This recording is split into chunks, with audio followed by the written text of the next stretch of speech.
我便先去百花楼了。等空了再去听美音弹琴啊。婉儿定会为先生备下雅作。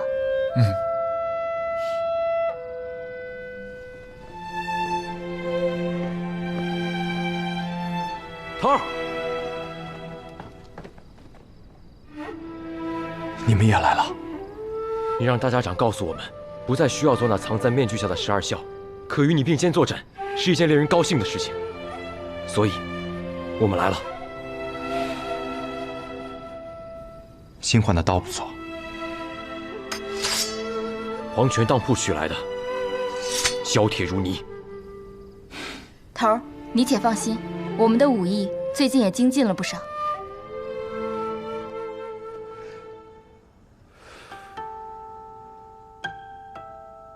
不听那个丫头的，能不能现在就离开天启城？如果可以，我希望哲叔能将神医带走。天启城这些事，由我和长河来解决。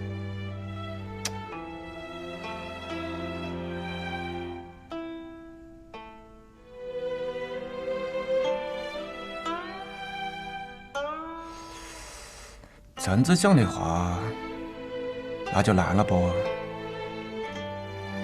你看你现在这个样子，你还能走什么？你要是不想把你这个身体变得跟我一样千疮百孔，那最好的方式就是不要再动武，好好跟我那个女疗上几个月，真子才不会留下隐患。我会尽快恢复，请哲叔放心。放什么心啊？我跟你受的是一样的伤，我一眼就看得出来。如今你要是现在来一阵风，你就如同这盐一样飘散了。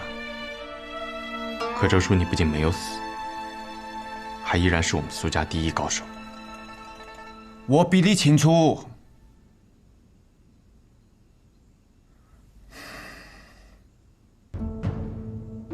如今的我，若是遇到真正的权力一战，与势均力敌的对手死拼，那便是必死无疑。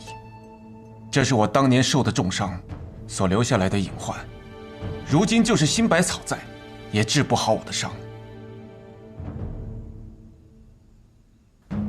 我以后还想将女儿托付给你，所以我不希望你变成跟我一样。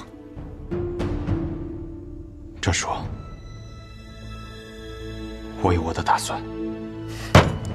你有个屁的打算！你最后的打算，总是要拼出自己的性命，跟了你郑子丽，最后都是要当寡妇的。不过也没得办法，你就是郑子丽，所以你才是苏沐雨。既然我那个女跟你都下定了决心，那么就由我来帮你。哲叔不可！有什么不可的？你若是用此功，会遭到巨大的反噬。你放心，我还不会死，我会留着我这条命来照顾我那个女。苏沐雨，你没得办法的，你必须要接受我的整齐，不然你折输我，反而会立即而亡。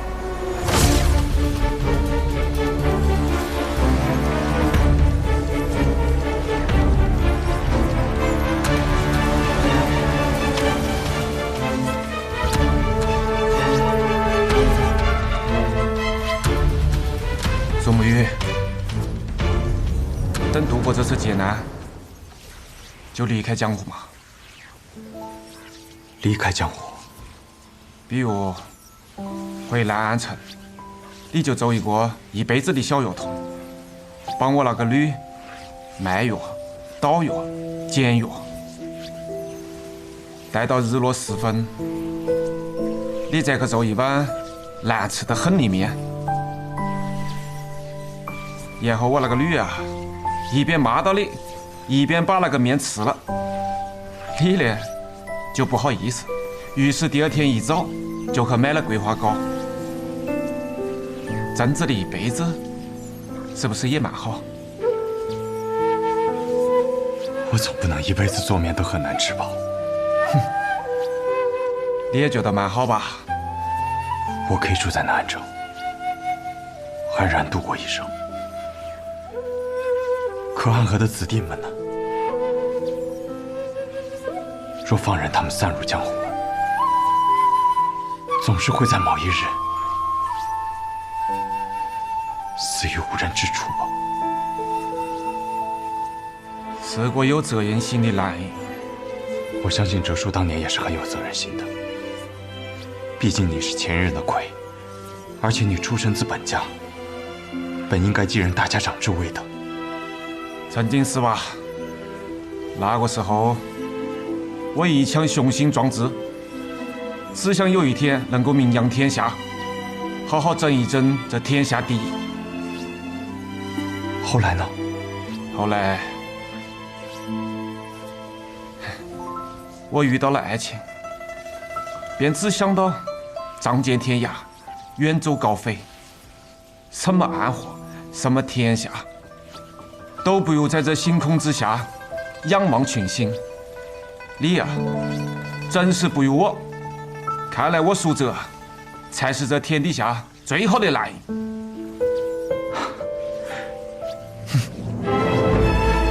狗爹，你在干什么？这应当是神鬼涅槃功。传闻中，有人受了极重的内伤之时，便可以以命换命。虽经过改良，传功之人并不会致死，但是也会遭到极大的反噬。这是为了松玉，真是倾尽全力了。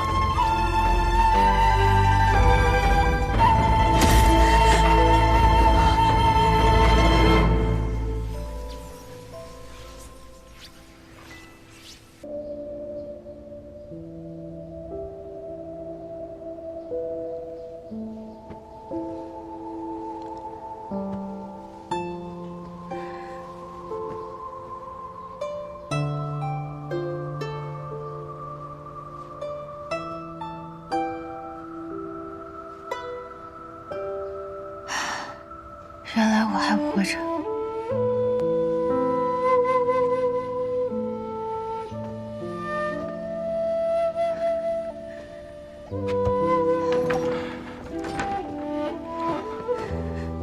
沈夜，你醒了，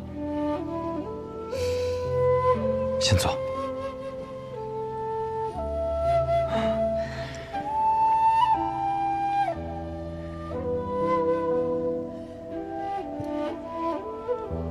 你如今伤势过重，不宜乱动。这话说的，你是神医，我是神医啊。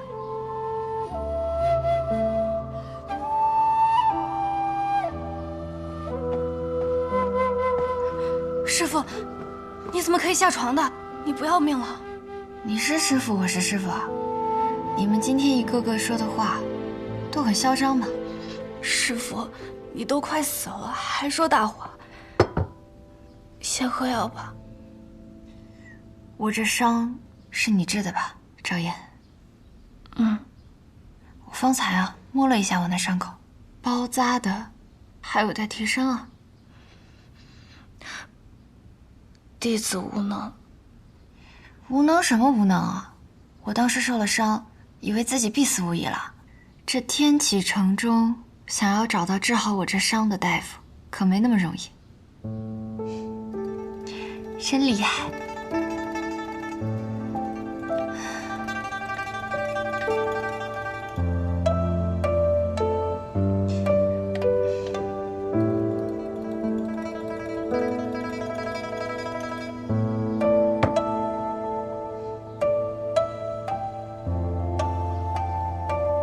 你把手给我。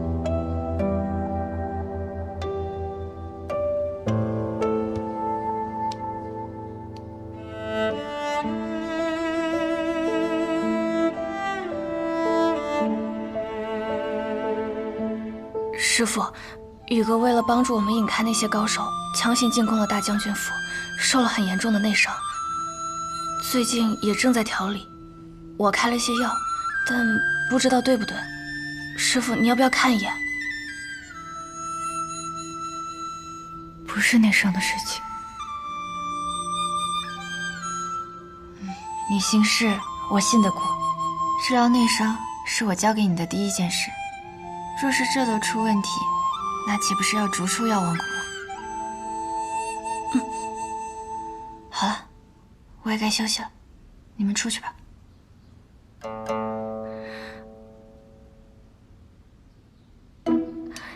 师傅，我们现在住在婉儿姑娘家，她家吧房间比较少，别人都需要住在这里，宇哥也需要休息，所以他也要睡在这里。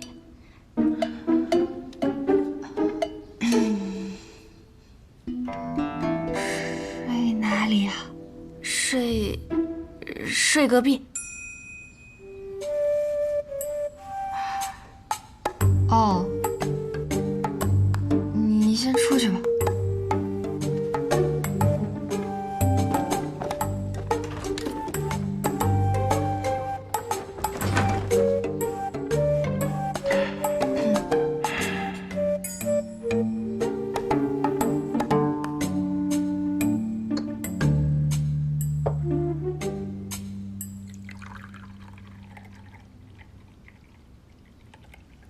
苏沐雨，你是不是有什么事情瞒着我？你现在不再是安和的葵了，也不是无间城中的孤魂野鬼。你有什么事情，你可以，也应当说出来。我方才为你诊脉的时候，发现如今的你，随时都有可能走火入魔，你可知道？果然还是瞒不过神医。是为了救我，才如此的吗？我答应过，会保神医无忧。那个约定是在九霄城中的时候了。是吗？我以为那个约定会一直作数。你现在的情况很危险，在无双城中，我们都看到了剑无帝的样子，走火入魔，功力虽强，却是会燃尽自己的生命。神医放心，我自有分寸，断然不会让自己陷入到那般地步。不过神爷，我几乎入魔一时，还请不要告诉雨墨他们。如今我们的处境已十分危险，不要让他们太过担忧。好，苏沐雨，但你千万记住一点，不许逞强。自然。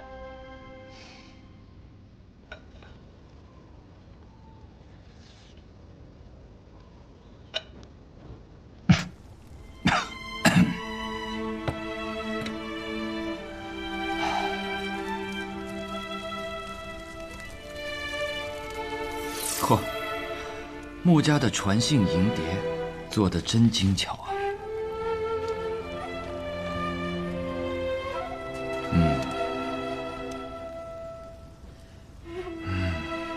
看来确实没有看错人。暗河的这一位苏家主是一位值得相信之人，那么也是时候和他们再见一面了。行了，走了，啊，行了，拿好这药啊！我的药！谁？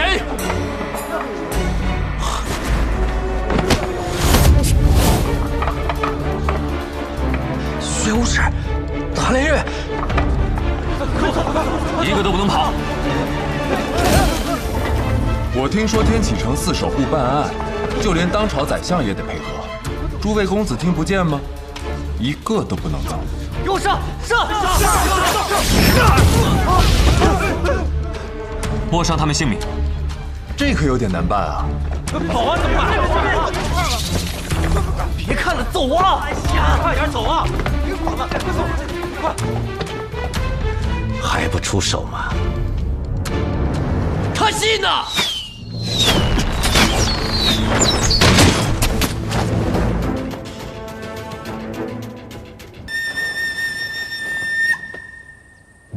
何人大胆，敢闯我无双城？天下无剑城，少城主卓越安，问剑无双。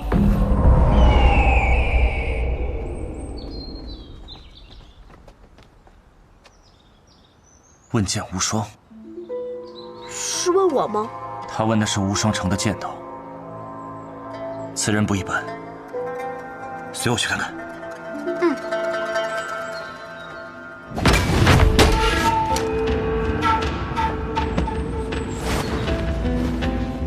天下无剑城，哼，遥远而熟悉的名字。天下无剑城，少城主卓越安，问剑无双。堂堂无双城，连个应战的剑客都没有啊！无双城以后别叫无双城了吧，改名乌龟城吧！我们打个赌吧。公子好赌，赌个什么？赌这个无双城还有多久才会有人出来应战？好，那我便赌，我骂3句乌龟城，才有人来。乌龟城，乌龟城，乌龟。是我说了啊，还有一个字没喊出来。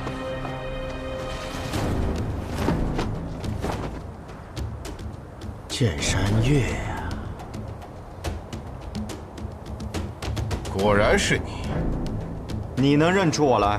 虽然你戴着面纱，而且距离你我初次相见已经过去多年，但我依然知道，你就是那个孩子。我们这些与剑相伴多年的人，看人就像看一柄剑。当年我看你，便是能成为一柄好剑的胚子；如今看你，已经成为了那柄剑。清明古剑，无双城论武堂大长老，剑山月。是我。你想问剑无双，不知我的这柄清明古剑，够不够格给你一个答案？我的剑就在这里，可今日无双城遇到的这几位，没有一个值得我拔出这柄剑。我也没有这个资格吗？有没有资格，得看长老的剑。好，年轻人，有傲气，和你父亲一样。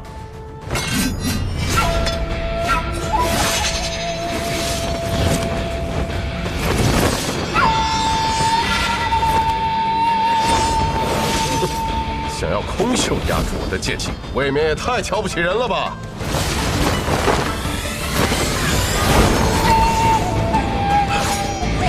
杨秀春风，你怎么会这门功夫的？这门功夫分明一境，自然是我父亲教我的。当年我父亲是不是就是这样打败你的？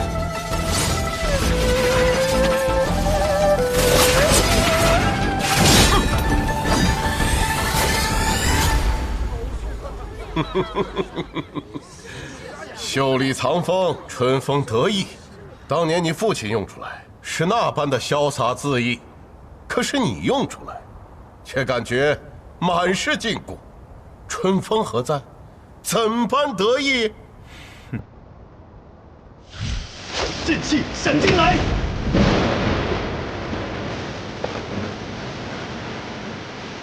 师傅，打雷了，马上要下雨了，我们回家拿把伞，顺便把被子也收了。拿什么伞？这是剑气。好强的一道剑气！这一道剑气晓恶惊人，到底是谁？该不会是他？不会，他的剑气凛冽阴寒，没有如此嚣张的气度。该不会是雷鸣的剑吧？管他是谁，只要和雪月城无关表。师傅，嘀咕什么呢？走。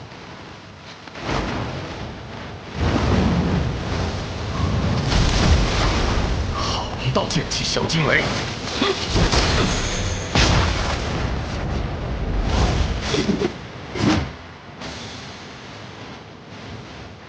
你想不拔剑胜我，那我便让你再也没有拔剑的机会。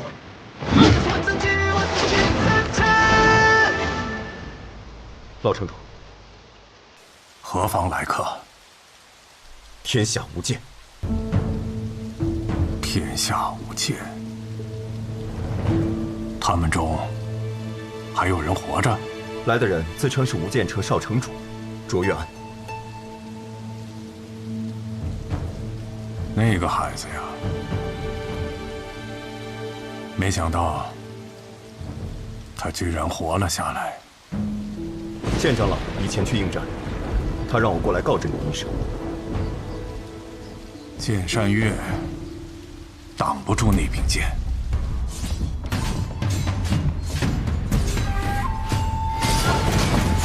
还好，不是跟雪月城有关的那几位。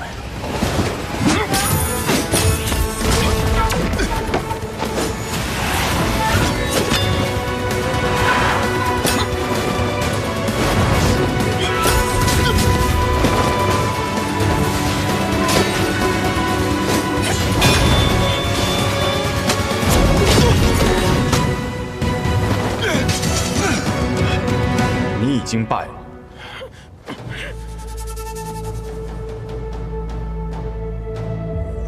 即便是你父亲当年站在这里，也不敢和我这样说话。这是你第几次提到我父亲了？第3次。我很想知道，你到底有什么资格提起他？你不要逼我杀你！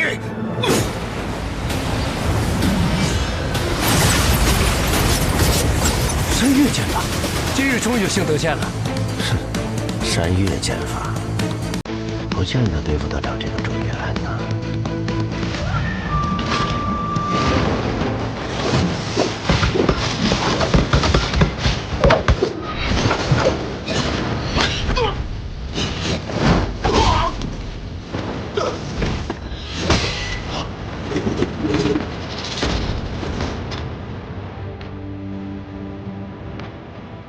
逆登山巅，一览众山小。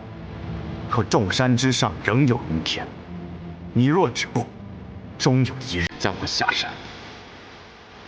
死吧！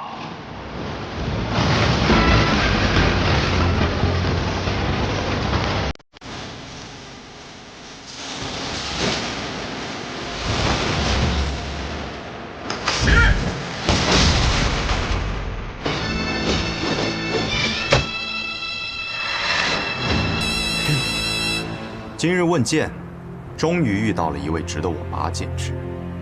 无双城，宋燕回。天下无剑城，卓越安。秋水剑。正是。我父亲曾提起过你，听闻你年少时也满身傲气，觉得自己手中执剑可登剑道之巅。一览众山小。你所创的这套剑法，虽称不上世上一流，但剑之气可称绝世。如今一剑，高山仍在，人已苍老，你的人已配不上你的剑。今日之后，恐怕这江湖上再也不会有剑山月这号人物了。今日之后，问武堂大长老之位就该换人了。你应该回去颐养天年了。此地交给我即可。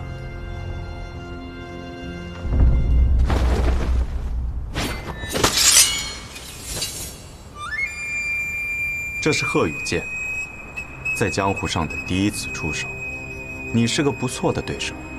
此剑一出，天下无剑。在我年幼之时，也曾对天下无剑城的威名十分敬仰。只可惜，偌大一个门派，却在一夜之间消失于世间，确实可惜可叹。今日在此得见无剑城的少主，实乃我辈之幸。阁下为何不能同我到无双城当中小叙一番？你我二人又为何要在此拔剑相向呢？当年无双城被称为天下武艺，此地无双。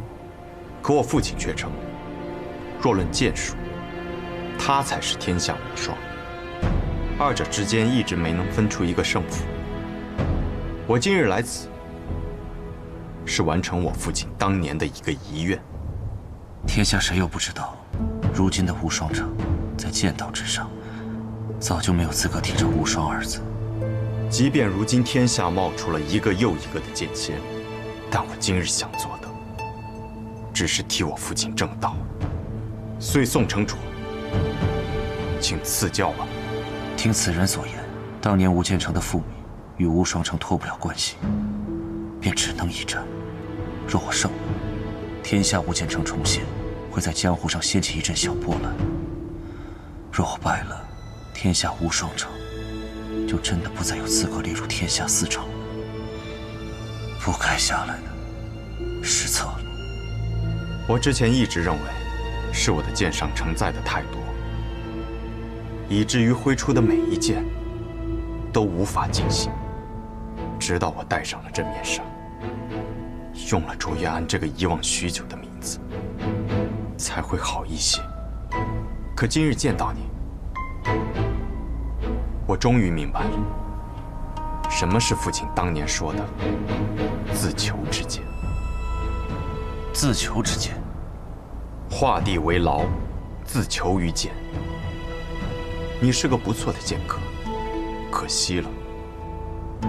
燕回，你乃一城之主，怎可轻易出剑？刘云奇，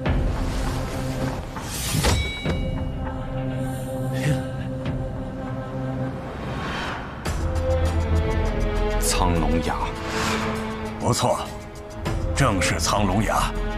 我曾执此剑，与你父亲大战过1天1夜，最后我们没能分出胜负。可我父亲说，是他赢了，他很高兴，却不是因为赢了你而高兴，而是在剑道上遇到了能与他并肩而行之人，所以高兴。一派胡言！既然是他赢了，他为何不敢公布于世？无耻！你这样的人，根本没有资格成为我父亲的剑道同行者。也罢，今日我将胜过你，将你的剑斩断。我会替我父亲证明，无剑城的剑要胜过你无双城。无剑城已不存在了，你又何苦执着于此呢？可我还活着，我活着，无剑城就还在，我父亲传承的剑道也就还在。年轻人，你很有自信。这柄剑不错，看着是名剑山庄的手笔。可惜啊，越是锋锐的剑，越容易折手。颜回，你先退下。师父，我认为，我在剑炉之中养剑多年，今日这一战已不可避免。既然他想替卓雨洛问剑，那么便由我来。只是若按这般算，此战胜负便算是了却了当年的过往，与如今的无双城无关，如何？好。颜回，退下。是。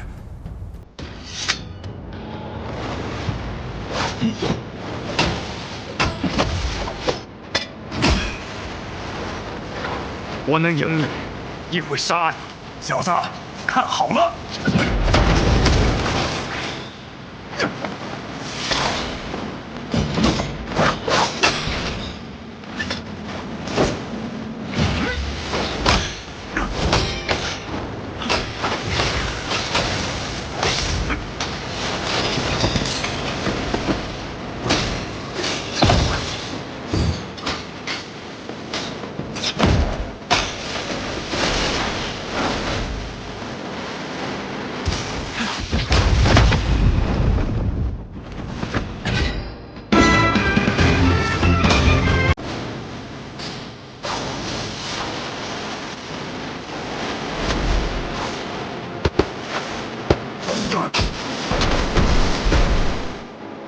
小子方才用出我的山岳剑法，让我重新见到了年轻时自己的凌云之气。为何如今此人剑势一变，完全没有了方才的凌云气，只剩下了杀气？若这样下去，他10招之内必败无疑。不，他是想用一败来换老城主的意思。他用的不是无剑城中的剑术，不再有所谓的剑道大气象，而是杀人剑。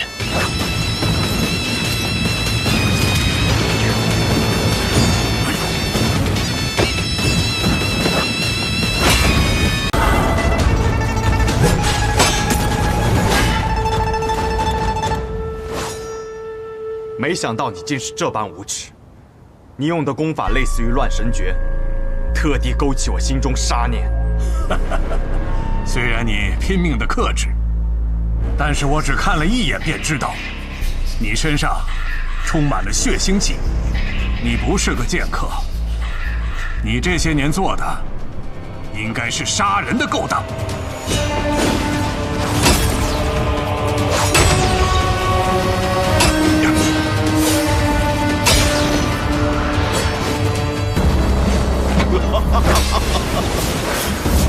剑到风云处，笑看云起时。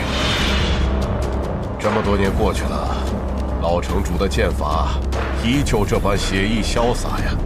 可方才我与他对过一剑，以那一剑来说，他的剑术不至于如此不济。果然是师傅在剑路当中的修炼初见成效，让他的剑术更上了一层楼。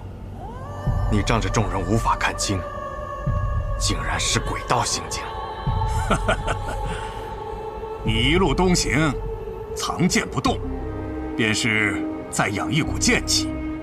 当你的杀气盖过剑气，剑势尽泄，就不负方才之勇了。小人，道是你父亲寻找的东西，而我只求胜，只有胜者才有资格论道。道，确实是我父亲时常念叨的词。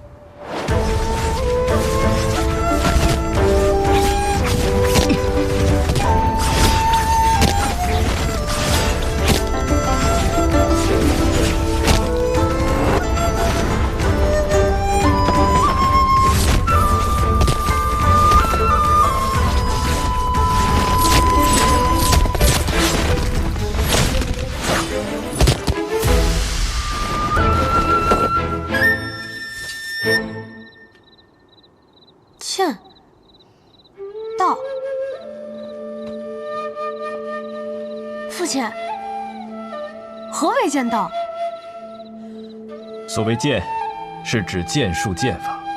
一柄剑可以炼至多强，从能敌10人到能敌100人，最后敌1000人，甚至敌10000人。我们这些剑客便日复一日修炼手中之剑，就是希望可以将它炼至最强，能与天下敌。我觉得我的剑已经练到了他所能到的最强，若想再前一步，便得悟道。那道又是什么呢？曾经的昆仑剑仙说过，他的剑法有3重境界。第一重是看山是山，看水是水；第2重则是看山不是山，看水不是水；第3重便是看山仍是山，看水仍是水。啊！爹爹参悟许久，也无法明白其中含义。但爹爹认为，所谓道，便是一个拔剑的理由。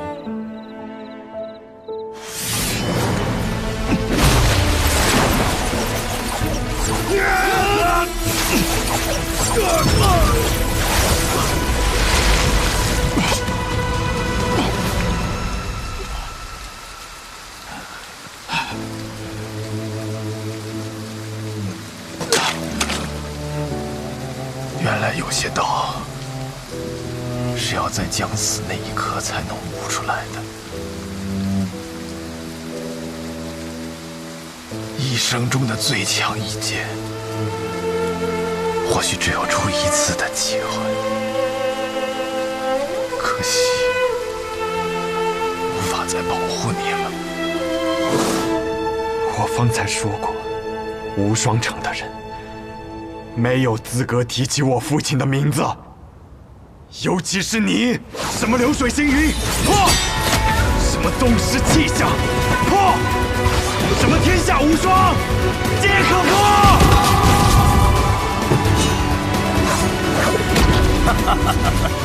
此刻你杀得越凶，你便输得越快。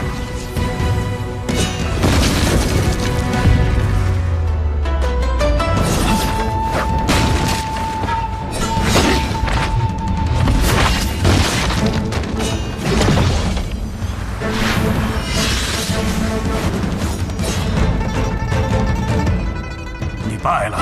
你想要我用杀人术，可我偏不用。今日我便用剑胜过你。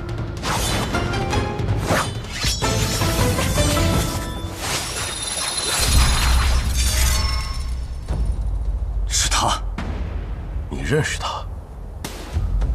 暗河执三鬼，苏沐雨。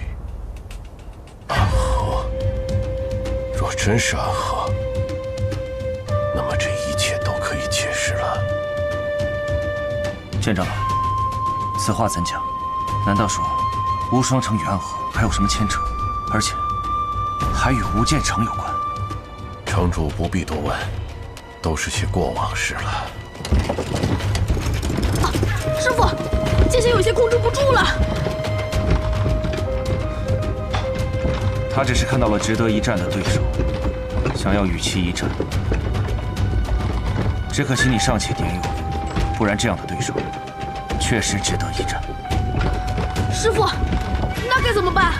不必担心，要不了多久，他便会安静下来。小无双，待你长大之后，一定要带他去找值得一战的对手。老城主，这是要败了。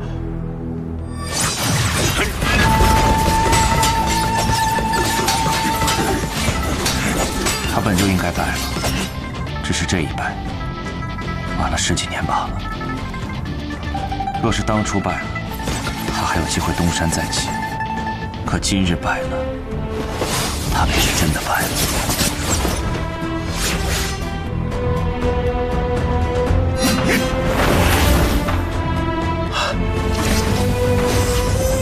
来了，老城主最强的一剑——成剑上九天，龙吟落黄泉。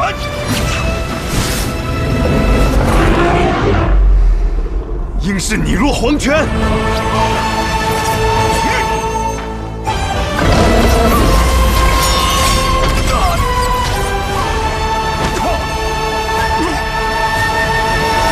结束了。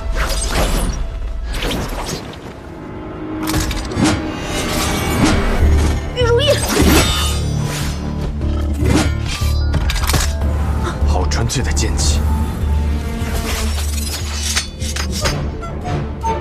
师傅，这剑匣怎么自己还会动？方才并不是剑匣自己动的，是你自己在不经意间催动了无双剑匣。这2天，我只是教了小无双一些基础的内功心法。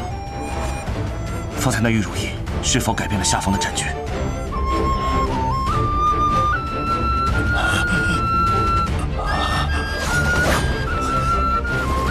使剑！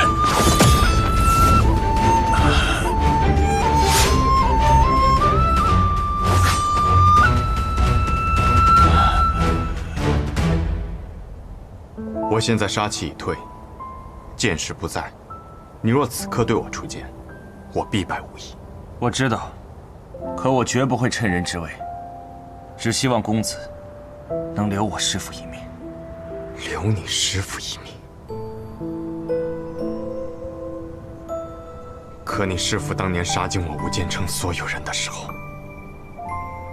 可曾想过留他们一命？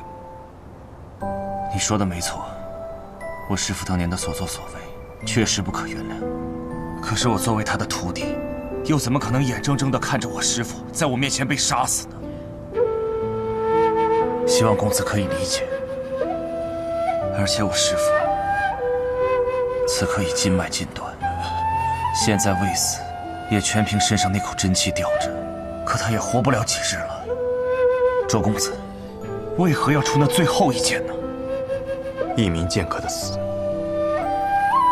并非肉体上的生死，而是剑心的存亡。刘云起的剑心已被我击溃，此生再也无法握剑。他已经死了。是。多谢周公子。其实我们见过。是的，当年共于魔教之时，我曾见过公子的剑法。可既然公子以卓越安之名前来，那你便是卓越安。我很欣赏你，你和你师父很不一样。你的剑法中没有太多力气，只是承载的过于重，无法让剑随本心，所以始终无法达到自己的最强境界。很多人都这样说过。既然长老们将无双城交付于我，我便不得不把无双城的荣辱都放在我这柄剑上。天下无双。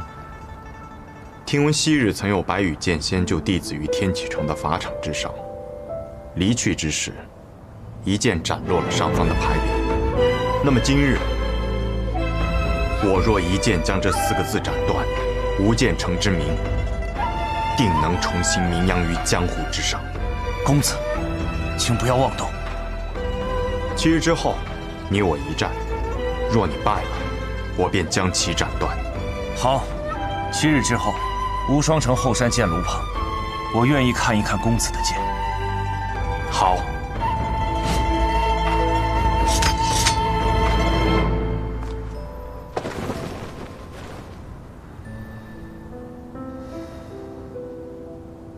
这小子换了个名字，行事作风就像变了一个人似的。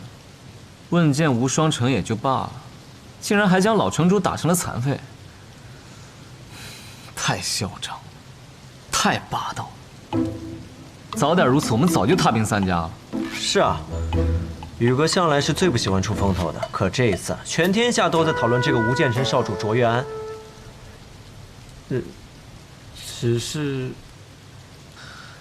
只是什么？只是宇哥在最后一刻使出的招式有点类似18剑阵。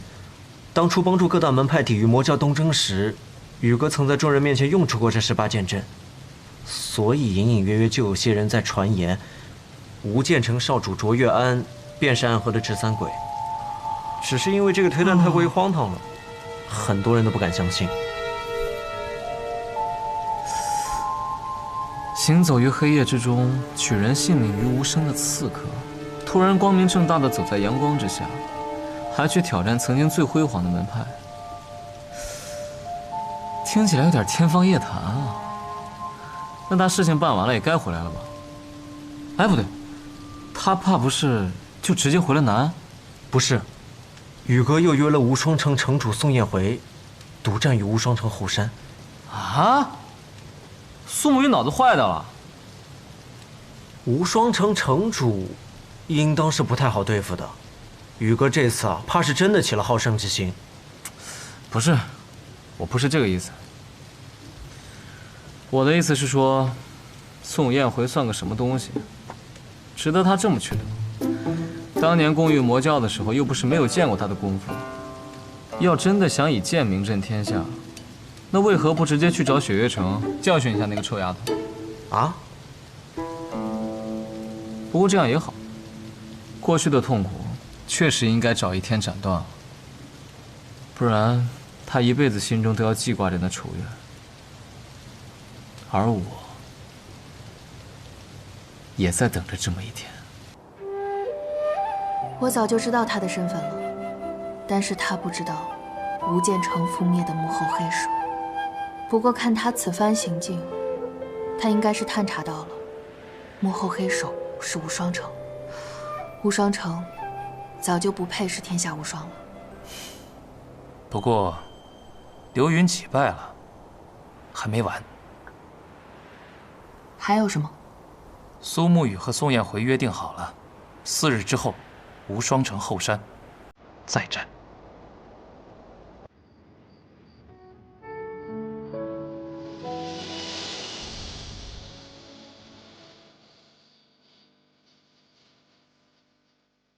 或许真正的复仇是该屠灭无双城，而我不想。我知道阿爹你也不想，毕竟无双城也并非都是刘英奇之辈，而以杀之上也永无止境。你做得很好，我的孩子。阿爹，阿爹不想你活在仇恨之中。此剑债了，以后你就只做你自己，不必再背负这些过去的恩怨了。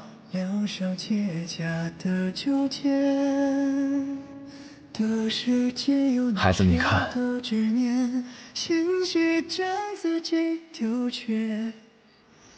今夜的月西下之后，明日依旧是崭新的日出。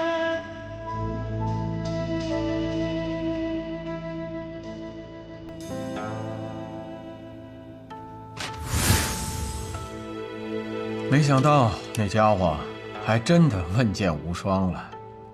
人家问剑无双，扬名天下，你得意什么？